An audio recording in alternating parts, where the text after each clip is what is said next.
In life, there are three certainties: taxes, death, and if you have a car from the 90s or 2000s, the headlights will go yellow. Now, unfortunately, I do apologise, I can't help you with the first two, but with a little bit of time and patience and not a lot of money, we can actually make these shiny again. So I'm in my back garden, it's just a bit quieter out here. I've got a bin bag on the floor because this is going to get quite messy.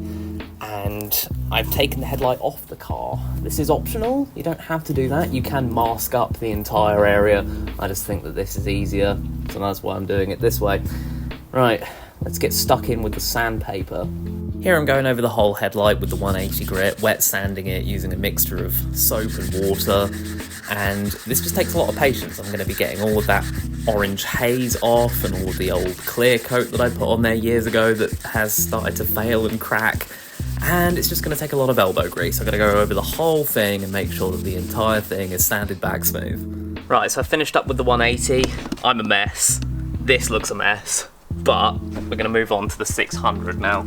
Quite a big step up, but basically that's just to take all of these bigger scratches out and make it pretty. My arms hurt. Let's go.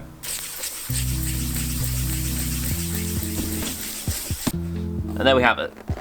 600 is done, and we're going to move on to the 1500 now, and then we will be ready to lacquer it. You can see that this is no longer yellow, it's actually clear, and that's the colour the plastic's supposed to be. And it's not going to look naff anymore. Yippee!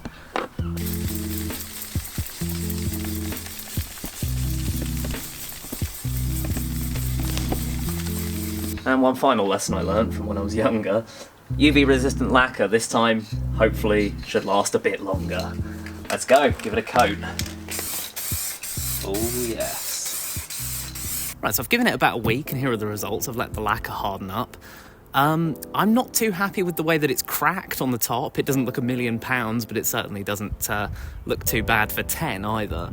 I think what I'm going to do now, though, is sand it and polish it up, and that will probably be me done with this. You can see that there is a massive difference between the old one and the new one. So, sorry about the wind, by the way. Very windy day. So it's the same story, 1500 grit with the soap and water, and I'm just going to go ahead and sand this out. I'm not looking for absolute perfection here, I just want to minimise the appearance of the cracking. I theorise that the reason this has happened is because I may well have used too much lacquer on the headlight. Whoopsie. Hopefully you won't make the same mistake. And lastly, because we're trying to keep things on the cheap, maybe ask your dad if he's got any tea cut at the back of the shed, and if you ask very politely, he might just say yes and let you use some. And we're going to go ahead and use that to polish the headlights. I cannot believe it's 2025 and I'm still using tea cut, but hey look, with a lot of elbow grease, the results speak for themselves. And there we have it. For the price of £10, that's what, a couple of meals at McDonald's, you can make your headlight look a lot better. It doesn't make an old car look brand new by any means, but it certainly makes it look cared for. And yeah, with that out of the way, thank you for watching. And there is one more thing.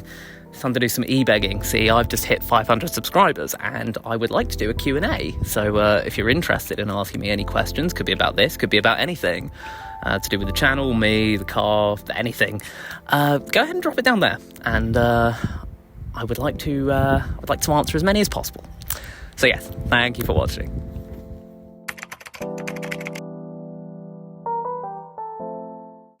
I think you are. God, I'm quite literally going to let my hair down now. Ugh, God, it's all knotted again. Yeah, it's so knotted. Well, it is. Show us a beautiful French face. Not French. French. I'm not French.